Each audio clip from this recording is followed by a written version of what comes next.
대법관을 늘린다는 것이 보기에는 아니 뭐 사건 많다는데 늘려주면 좋지 그러는데 지금 14명이거든요. 14명이 이렇게 앉으면 회의를 할 수가 있어요. 근데 이걸 늘려놓으면 지금 26명으로 한다는 거거든요. 26명은 요새 초등학교 한 반이에요. 한 학급이 앉아가지고는 회의가 안 돼요. 그냥 앉아있는 놈 있고 그럼 이제 그 사람들은 끝나고 나서 밖에 나가서 딴소리하고 그리고 이제 아주 중요하지만 정치적으로 인기 없는 얘기가 있으면은 회방을 넣을 수가 있어요. 대법원이 지금 이제 이런 숫자가 늘어난다. 그럼 뭐 뻔하지. 이재명 대통령이 누구를 뽑겠어? 다 자기 편 뽑겠지.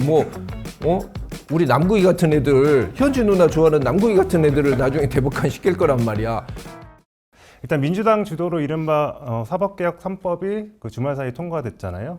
근데 이제 검찰개혁의 마지막 관문인 이제 중대범죄수사청 및 공소청 설치법 처리를 앞두고 있는데 검찰청 폐지는 이미 기정사실화됐지만 이런 상황은 어떻게 보였어요? 먼저 금의원님 먼저. 민주당에서 그 수사기소 분리를 맨 처음 얘기한 사람이 나예요. 그렇죠. 그 얘기를 할 때는 민주당에서는 몰랐어. 그 당시에 문재인 대표가 대통령 후보를 나서시는데 이 공약을 만들 때 검찰개혁 공약이 공수처 만들겠다. 그래서 내가 수사기소 분리를 하면 공수처가 필요 없다. 그래서 두 개가 들어가요. 그런데 이제 그거는 검찰을 없애라는 게 아니고 또 하나는 어쨌든 다른 걸 다 떠나서 뭐 검찰청 없애겠다니까 그런 의견도 있을 수가 있는데 특검이 정말 많잖아요. 그리고 정말 특검이라는 거는 일정한 기간에 딱 한 사건만 하는 건데 지금은 뭐 그냥 온갖 거를 다 해가면서 장기간에 가고 있는데 내가 봐서는 기존의 검찰 특수부보다 훨씬 강력하고 거기는 기소권, 수사권 다 있고 그리고 공수처도 마찬가지고 그러니까 어떻게 보면은 검찰을 완전히 없앤 것도 아니고 없앤다는 명분은 가지면서 이제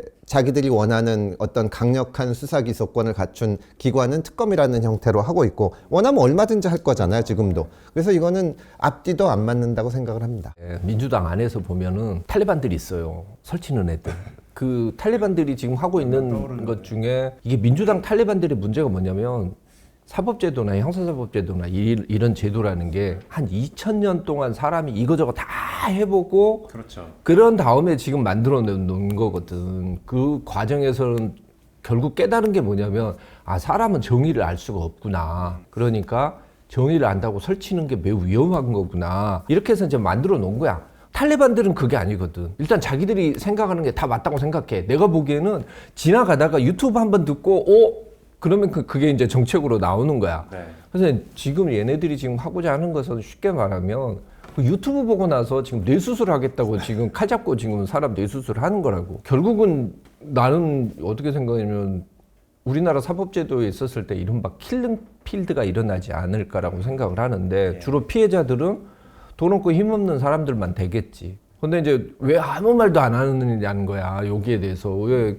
김웅 변호사는 아무 말도 안 하느냐고 그러더라고. 그래서 나는 뭐라 그랬냐면 쟤네들이 지금 하고 있는 불장난이 있는데 차라리 저 민주당 탈레반들이 하는 불장난으로 인해서 뭐 화가 한번 불이 타고 나면 재개발하기 쉽지 않나. 왜냐? 지금 미국의 시카고나 시애틀이나 런던이나 이 도시들이 지금 세계적인 도시가 되고 이렇게 현대적인 그런 구조를 이루어질 수 있게 된 거는 사실은 대화제가 다 한 번씩 겪은 거거든. 그러니까 우리 지금 사법제도도 사실은 얘들이 하고 있는 이 불장난을 끝나고 난 다음에 폐허해서 다시 한번 세우는 게 나을 것 같아. 지금 우리나라 제도를 여기 조금 저기 조금 이렇게 손보는 건 안 맞는 것 같고 난 그런 면에서 부장난 한번 해보라 이런 취지. 근데 그 말도 나는 심정적으로는 아주 공감은 가는데 그러나 이제 그 과정에서 불났을 때 얼마나 많은 사람이 다치고 그리고 이제 뭐가 있냐면 현실적으로 지금 민주당이 하는 짓이 아주 어리석고 말한 대로 진짜 뭣도 모르면서 본인들이 옳다고 생각해서 독선적으로 하는 것은 맞는데 그럼 그 전에 검찰이 문제가 없었냐면 그건 아니에요. 진짜 우리 대한민국 검찰은 문제가 많아. 근데 민주당에서 자꾸 이제 뭘 이상한 걸 하자 그래. 뭐 공수처도 하자, 검수완박도 한다, 6개 범죄. 그러면 이제 이거를 뭘 하자는데 막기는 어려워요. 왜 넌 그럼 뭘 하자는 건데? 내가 아무리 설명을 해도 대안이 없잖아. 막 이런 식의 당하는데 그때 내가 국민의힘을 보면서 정말 진짜 짜증이 난 거는 뭐라도 좀 만들어 오면 그럼 이제 이렇게 할 수가 있는데 이 집은 뭐가 없어요, 항상. 그러니까 나 혼자 막다가 공수처 생기고 검수완박 할 때도 마지막에 가니까 그 당시에 이제 법사위원장 했던 권성동 의원이 자기가 들어보니까 금태섭 의견이 옳다는 거야. 그때 가서 이미 본회의 통과 다 상정이 다 돼 있는데 그 불탄 다음에 새로 건설하자는 말도 굉장히 공감이 가지만 나는 보수 쪽에서도 좀 뭔가 안을 내서 그게 돼야지 이 듣다 보면은 내가 정말 이 문제에서 객관적이고 중립적이라고 자부하는데도 이쪽은 대안이 없다 도대체. 뭐 그냥 그러면 거기다 할 수 있는 말은 그럼 지금이 정상이냐. 그 얘기가 참 답답하더라고요. 그러니까 그때 생각해보면 혼자 이제 반대를 하다가 결국에는 모난돌이 정맞고 이제 지금 이제 원래 뭐 났어? 잘생긴 돌이 맞아. 형은 아니 내가 왜냐하면 사실 착하게 생긴 거지 잘생긴 건 아니야. 내가 착하게 살았는데 내가 그건 정말 맞지. 검찰에서도 그 검찰총장 경고를 받았어요.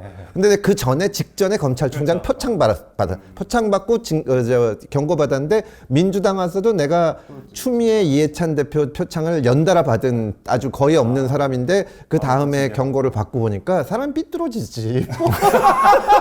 어떻게 계속 착하게 살겠어? 아니 근데 형님 그 이야기가 나와서 말하는 건데 저나 몇몇 분 중심으로 해서 형사사법제도를 어떻게 고칠 것인가에 대한 대안을 우리가 만들긴 했어요. 그리고 윤석열이 그 불법 계엄하고 그 다음 날부터 제가 책을 썼어요. 이거 망했다. 저 인간 결국 탄핵되는구나. 형이 아까 말씀드린 것처럼 그럼 왜 보수는 그럼 니네는 뭔 대안이 있느냐. 대안을 만들어야겠다. 기본적으로 검찰은 수사를 통제하는 기관이지 수사를 하는 기관이 아니거든. 맞아요. 그래서 검찰의 특수부하고 사법경찰을 붙여서 한국형 FBI를 만들고 경찰은 치안하고 한국형 FBI는 수사하고 검찰은 수사 통제하고 이 형태로 가자. 검찰이 왜 만들어졌고 이게 왜 필요한지를 이제 설명을 하려고 책을 쓰다 보니까 400페이지인데 앞에 한 300페이지는 역사 이야기인 거야. 안 팔리게. 출판은 했는데 망했지. 아니 내가 옛날에 이 민주당 의총에서 그래가지고 나도 압축해서 PPT 몇 장으로 한 게 있는데 그 얘기했으면 줬을 텐데 그리고 내가 인쇄 상당 부분을 나는 저긴 400페이지 쓰고 다음에 나는 공저로 한번 망했어. 내가 나중에 보내줄게. 아니 근데 실제로 보수가 지금 문제가 뭐냐면은 대안을 안 내. 안 내요. 예. 그러니까 얼마 전에도 보면 대통령이 생리대 이야기를 했단 말이야. 너는 그거 되게 좋은 이야기라고 생각을 하고 우리 당에서는 뭐 한동훈이 쫓아내네 마네 막 이런 이야기하고 있었을 때 대통령은 나와서 뭐 우리나라 전체 인구 중에 거기에 대해서 정말 민감한 사람은 몇천 명밖에 안 되겠지. 근데 그 몇천 명밖에 안 되는 사람들을 위해서 그런 이야기를 해주는 거야. 그럼 거기에 대놓고 우리는 우리만의 뭔가 대안이 나와야 되잖아. 거기서 갑자기 시장 경제를 모른다는 이야기가 나오는 거야. 시장 경제에서 도저히 안 되는 사람들이 있단 말이야. 거기에서 편입이 안 되는 사람들. 그 사람들을 어떻게 해결을 해줄 것인가. 그게 정치의 목적인 것이지. 시장에서 도태됐으니까 너희는 나가. 이런 식으로 지금 우리 당이 나오고 있는 거야. 그런지 맨날 치지. 국민의힘 도태당하고 있죠 지금 시장에서. 그렇지. 요새 우리 프로에 민주당하고 국민의힘에서 나오면 안 싸워요 요새는. 얼마 전서부터는 그 당명 바꾼다 그러다 실패한 이후부터는 민주당에서 이렇게 동정해. 나 진짜. 아까 말씀하신 한국형 FBI가 사실상 지금 이제 중수청이 이제 그 모델로 간 건데 이제 중요한 거는 이제 10월 달부터 검찰청 폐지가 현실화되면 이제 검사들은 일단 선택을 해야 되잖아요. 중수청으로 가느냐 아니면 공수청으로 남느냐 하는데 그럼 두 분은 후배들한테 이제 어떤 선택을 하라고 좀 조언하고 있어요? 우리 의원실에서 이제 그 대학생 인턴을 잠깐 하던 친구가 있는데 아주 성실하고 실력도 있고 해가지고 이거 마치고 우리 의원실 마치고 로스쿨 가서 3년 있다가 로펌에 가가지고 이제 또 있다가 검찰에 지원을 해서 검사가 됐어요. 모임에서 이렇게 만났더니 제가 9월까지 열심히 하겠습니다. 그러니까 사실은 뭐 중수청에 가건 검찰이 공소청으로 되건 남건 과거 같은 직업이 아닌 거예요. 그렇죠. 그럼 대부분은 이제 뭐 그만두거나 아니면 있다 그러더라도 이 직업에 대한 자부심이 과거와 같을 수는 없는 거지. 그럼 공소청은 검찰이냐? 지금 왜냐면 우리가 외국 출장 가면 검찰이 그동안 뭐 프로시큐터라고 하고 검사를 그렇게 얘기를 했는데 그 공소관도 같은 건지 아니 이게 뭔지도 잘 모르는 거고 이 중수청이라는 거는 사실은 검사들이나 수사 경험이 있는 사람들을 끌어들이기 위해서 이름은 근사하게 졌지만 사실은 경찰이에요. 난 경찰의 수사를 잘하는 사람들이 가야 된다고 생각해. 지금 검사가 되려고 온 사람들 글로 뭐 양쪽 다 선택할 수가 없는 거 아닌가? 어떻게 생각해요? 옛날에 막 형이나 내가 이야기했던 것을 어디서 주워 들은 거야. 그래, 맞아. 그게 주워 들어서 이 사람들이 아주 이상하게 만들었어. 수사가 뭔지를 모르고 기소가 뭔지를 잘 몰라. 이게 수사와 기소가 어떻게 연결되어 있는지도 잘 모르는 거야. 그런 상태에서 이제 이 사람들 머릿속에는 뭐냐, 막 여러 가지 생각이 있는데 뭔가 변화는 가져와야 되는데, 민주당 탈레반들의 가장 기본적인 그 어떤 형사사법에 있었을 때 이 사람들이 생각하는 가장 이상적인 모델은 이거야. 자기들이 가장 행복했었을 시절, 검찰 때문에 가장 행복했던 시절이 언제냐? 한동훈이가 화양연화 시절이었다라고 이야기했던 그때야. 적폐 수사하고 사법농단 수사하고 이러면서 민주당이 원하는 대로 검찰 특수부가 막 가서 정말 보수 진영 사람들 막 때려잡을 때인 거야. 즉 검찰 특수부가 자기 친위 부대였었을 때가 제일 좋았지. 그래서 야, 이제 검찰 특수부는 우리 친위 부대가 됐구나라고 생각했는데 조국 때 뒤통수를 맞았다고 생각하는 거지. 그리고 나서 이제 공수처에다 몰빵을 했는데 공수처는 너무 망했죠. 무능한 망했죠. 거지. 네. 자기들이 봐도 자기들이 화를 내잖아. 그리고 나서 이제 얘네들은 그래도 여전히 생각하는 게 뭐냐면 우리 친위 검찰이 필요하다. 그래서 만든 게 중수청인 거지. 무슨 수사 기소를 분리 관계없다. 진짜 수사 기소 분리도 중요하고 이러지만은 수사했었을 때 대원칙은 난 딱 하나라고 봐. 뭐냐, 모든 수사는 통제받아야 되고, 그 통제의 수단이라는 게 뭐냐면 인적 통제가 아니고 형사사법에서 그 제도에서 나오고 있는 적법 절차에 의한 절차적 통제를 받아야 되는 거야. 그게 안 되면 무조건 이건 흉기야. 근데 그 통제를 어쨌든 공소청 검사가 하게 돼 있는 거잖아요. 아니지. 공수처 검사가 어떻게 통제를 통제를 못하지. 해? 통제를 못하지. 건사건도 그러니까 이게 얘들이 수사가 뭔지를 모르는 게, 예를 들면 이런 거지. 나에 대해서 기분 나쁘잖아. 일단 고발부터 하는 거야. 고발하고 계속 자료를 내놓으래. 경찰서에서 오라는 거야. 민주파 주소에 가다 놓고. 그러면서 사람 계속 괴롭히지. 나야 이제 다 아니까 당신 이런 식으로 수사하는 건 불법이다 이렇게 항의를 할 수 있지만은, 그렇지 않는 사람들, 실제로 보수 쪽 진영에 있었던 언론이나 이런 쪽에 상대로 막 기자들 고소고발 들어가면 쫄아요. 그런 거 하고 싶은 거지. 근데 그런 수사를 할 때 그 누구도 지금 통제를 할 수가 없어. 그러니까 이게 수사와 기소를 분리한다고 할 때 사실은 내가 수사 기소 분리를 얘기하면서 수사 기소를 분리하면은 이제 검찰에서 직접 수사 권한이 떨어져 나가는데, 그러면 대신 이 통제권은 강화해야 된다. 그러니까 경찰은 사실은 이걸 잘 알아야 되는 게, 수사를 분리하자가 아니라 그 경찰의 오래된 꿈은 우리도 검사처럼 하고 싶다. 우리도 영장 청구하고 싶다. 이거거든.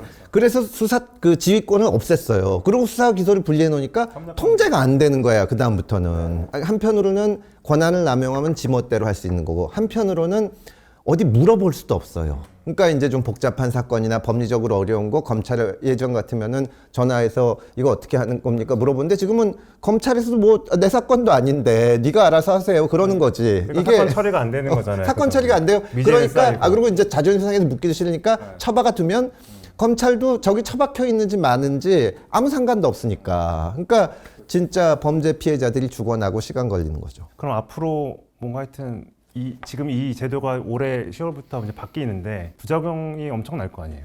내가 옛날에 조국이 그 수사권 조정안 그 들고 나왔었을 때, 그때 내가 그게 삼불법이라고 그랬거든.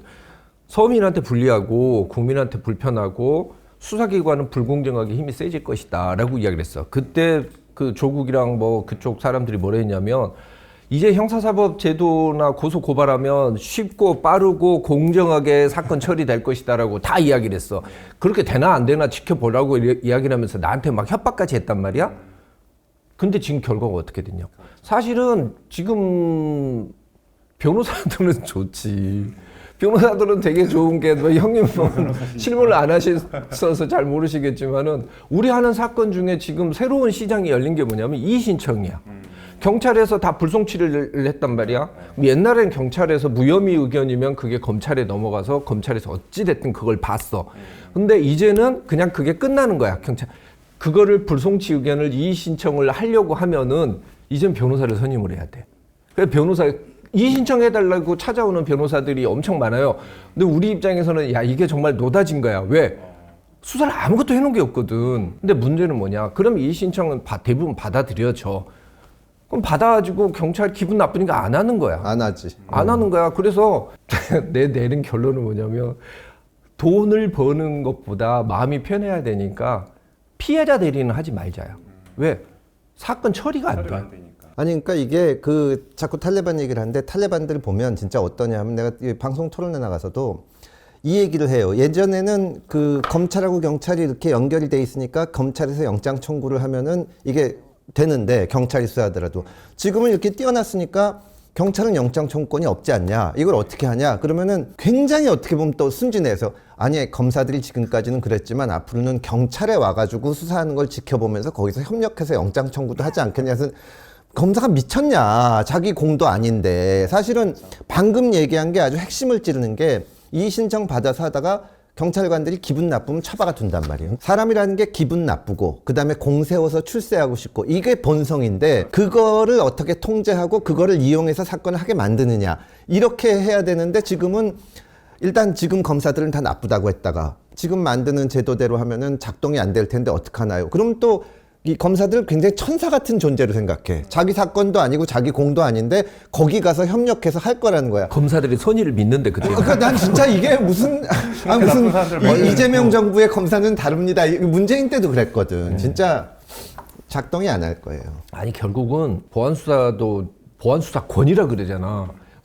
나는 보안수사는 권리가 아니야. 권한도 아니고 짐이야. 검사들이 입장으로 봤었을 때는 보안수사를 할 수 있게 만들면 자기가 그걸 책임을 져야 되거든. 근데 보안수사 못한다고 하고 보안수사 요구만 할 수 있다고 생각하면 검사 입장에서 무지하게 편한 거야. 지금 민주당이 잘 모르고 있는 게 뭐냐면 내가 아는 검사들, 후배 검사들, 특히 부장, 차장 이상 검사들 만나가지고 있으면 다 이야기한 게 보안수사 우리 받으면 안 된다 이거야. 나중에 이게 진짜 어마어마하게 치명적인 문제가 발생을 하게 되는데 누가 책임지느냐의 문제거든.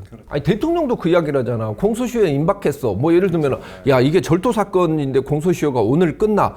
그럼 변호사가 찾아가서 이거 친족 상도입니다. 친족 관계입니다.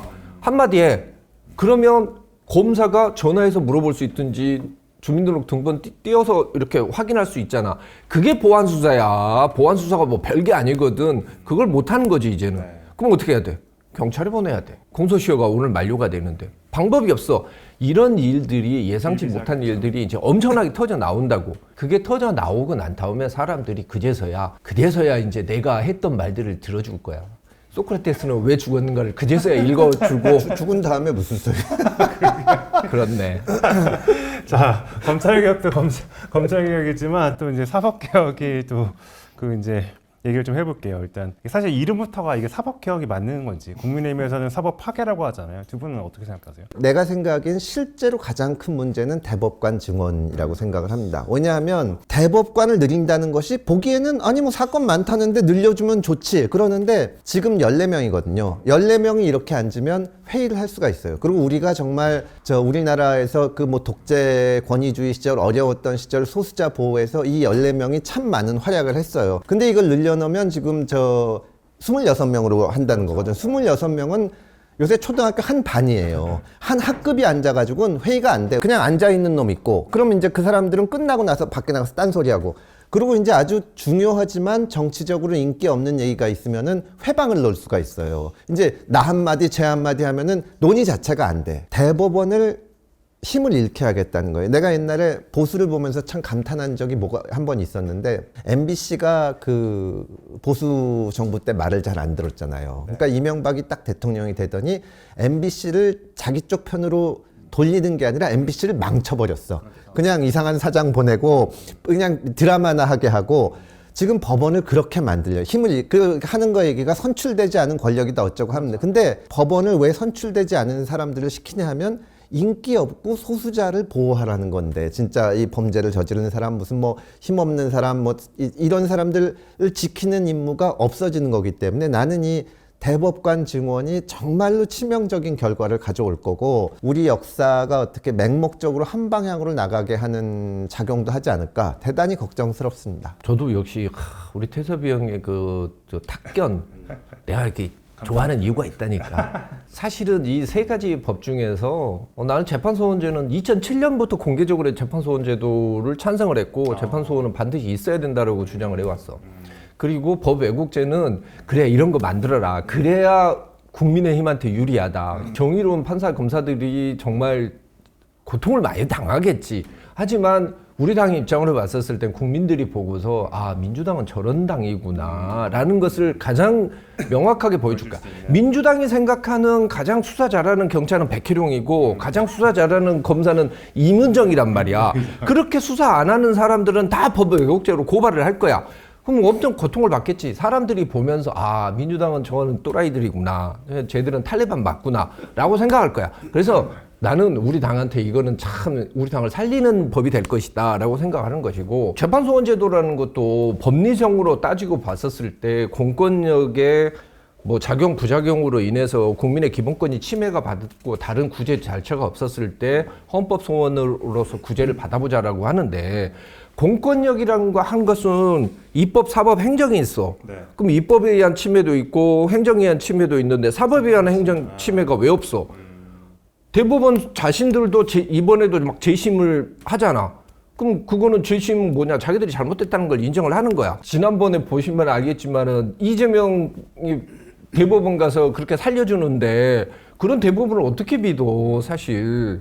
아무튼 그런 문제가 있고, 이 법이라는 게 1987년 7월 22일 날 밤에 갑자기 만들어진 거야. 그 헌법재판소 그 68조에 법원의 재판을 제외하고 하는 부분이 원래 원안에 아예 없었어. 7월 20일 날 밤에 갑자기 생겨서 들어간 거야. 그래서 이제 나는 그런 부분들을 생각해보면 여러 가지 면에서 재판소는 꼭 필요하다고 생각을 하고 있고, 그게 그렇게 남용될 가능성도 없고, 대법원은 그러면 잘하나? 권순일 대법관이 잘했다고 생각하는 사람이 누가 있나? 김만배를 그렇게 많이 만났다는데 네. 그런 대법원을 믿을 수 있느냐는 거지. 그래서 난 그건 반대 안 해. 그리고 대법원 증언은 그건 무지하게 심각한 거야.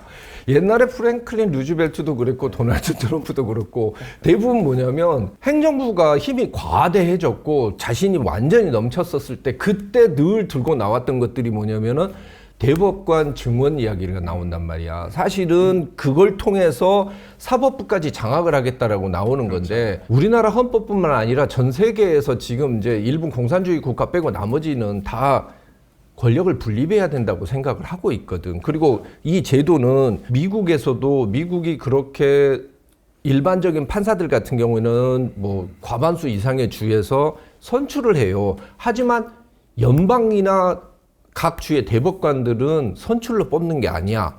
왜냐? 이 사람들은 여론을 의식하면 안 되거든. 그리고 공동체가 무너질 때 마지막으로 떠받쳐야 되는 건 뭐냐면은 다수의 의견을 존중해주면은 공동체가 유지가 될 것 같은데 그렇지가 않아요. 모든 사회는 원심력과 구심력이 있으면 원심력이 커지면은 사회가 망가지는 거거든. 원심력은 누구냐? 사회에서 가장 천대받고 마이너리티들이 원심력이 생길 수밖에 없거든. 이 사람들을 마지막이라도 달래서 조금 끌고 들어와주는 역할을 해줘야 되는 거겠지. 그 역할을 해주는 게 사실은 대법원이고, 미란다 원칙 같은 경우도 사실 저 애리조나 대법원에서까지 유죄가 났지만은 네 번째 사심이라고 할 수 있는 연방대법원에서 미란다 원칙이라는 걸 만들어내서 그 흉악범을 무죄로 풀어줬단 말이야. 근데 그 판결로 인해서 얼마나 많은 사람들이 억울한 그 수사와 재판에서 구제가 됐겠냐고. 절차적인 문제. 그렇지. 대법원이 지금 이제 이런 숫자가 늘어난다. 그럼 뭐 뻔하지. 이재명 대통령이 누구를 뽑겠어? 다 자기 편 뽑겠지. 우리 남구이 같은 애들, 현지 누나 좋아하는 남구이 같은 애들을 나중에 대법관 시킬 거란 말이야. 미국 같은 경우에는 연방 대법관이 누가 뽑더라도 자기 목소리를 내고 뽑아준 사람 보수당에서 뽑더라도 중도나 오히려 진보적인 판결을 하는 그런 대법관들이 있단 말이야. 그건 왜냐? 미국이 그런 재판 제도를 200년 가까이 운영을 해왔어. 그러면서 왜 과거에 미국도 엄청 문제가 많았었지, 사법부가. 근데 그걸 다 겨치고 난 다음에 이제 어느 정도 정화가 된 거지. 근데 우리는 그렇지가 않은 상태야. 그런 상태에서 지금 대법관이 이 중요한 데서 이른바 이재명 대통령 같은 경우는 자기 변호해줬던 사람을 다 국회의원 만드는 그런 사람 아니야. 그런 사람들 갖다 지금 대법원에 집어넣으면은 대법원에서 어떻게 하겠어? 결국 다 뒤집어 버리겠지. 민주당에 유리한 그런 재판만 하고. 실제로 그렇게 내가 아는 형들 중에서 법원에 판사 있는 형이 있는데 이 형들은 그렇게 이야기를 해. 나한테 나는 사법권을, 자기 재판권을 변혁을 위해서 사용한다라고 이야기를 해. 근데 그걸 부끄러운 줄을 몰라. 부끄러운 줄을 몰라. 그런 사람들이 대법관 되면 정말 위험한 거지. 법원도 이제 정치화가 많이 된 거죠. 사법부의 정치화 됐다고도 많이 하는데. 그러니까 이번에도 보면은 네. 법관 대표회의인가 뭔가 그 사람들도 여기에서 보면 별 말이 없잖아. 그 전에 뭐 윤석열이 뭐라고 하기만 하면 막 나와서 막 볼때같이 난리 치던 사람들이. 그냥 근데 유일하게 그냥 가장 할 수 있는 방법 중에 하나인데 행정처장이 이제 사퇴를 하긴 했죠. 이번에 이제 나는 좀 이렇게 보는 게 그 대법원장이 중앙선관위원을 천대엽 대법관을 지명하게 했는데 거기에 대해서 민주당에서 공개적으로 이제 욕을 하면서 이 뭐 탄핵을 해야 된다 이런 얘기도 하는데 사실은 중앙선관위원을 이제 누구로 하는 거는 전적으로 대법원장의 권리고 정치권에서 이래라 저래라 할 게 아닌데 지금은 아주 공개적으로 이 정치권에서 법원 행정은 물론 재판 문제 이런 거를 그러고 이제 심지어는 이제 공소 취소를 하는 모임에 이 민주당 의원이 100명이 넘게 있으니까 이게 원칙이 무너지는 거예요. 어느 순간. 옛날에는 그래도 속으로는 영향력을 행사하고 싶어도 겉으로는 우리가 재판이나 수사에 영향을 미치는 게 아니다. 근데 심지어 법에도 국정조사, 국정감사 이런 거는 수사 중이나 재판 중인 사건 못 하게 돼 있는데 이걸 그냥 하겠다는 거예요, 지금은. 완전히 진짜 원칙을 깨는데 이건 정말로 진짜 자기들이 권력이 있고 힘이 있을 때는 어떨지 모르지만 진짜 위험한 거예요. 진짜 이 윤석열 같은 사람이 나와서 다시 계엄해서 만약에 성공하면 어쩌려고 그러는지 나는 아주 걱정입니다. 지금 일각에서는 지금 이 사법개혁 3법에 대해서 대통령이 거부권을 행사해야 된다라고 이제 일각에서는 주장을 하는데 가능하지? 이 반응들 보니까 불가능하겠죠? 그 일각이 문제야. 그러니까 우리 오늘 어디가 저기 보수 쪽에서 그 일각의 그 말도 안 되는 소리를 자꾸 하고 국민의힘에서 있으니까. 그 얘기하는 거 보니까 나도 웃겨가지고 이게 뭐. 그럴 사람이었었으면은 이재명을 대통령 되면 안 된다고 이야기를 하면 안 되는 거지. 그런 말도 안 되는 기대를 하면서 일단은 이거는 내가 보기에 사실은 이거지. 대통령 앞에서 아부쇼 하는 거지.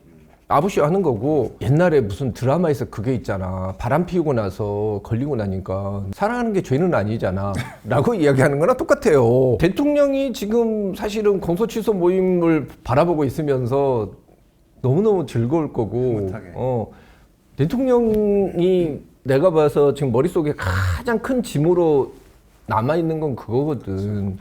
지금 내가 대통령 끝나고 나면 저 재판들이 시작될 텐데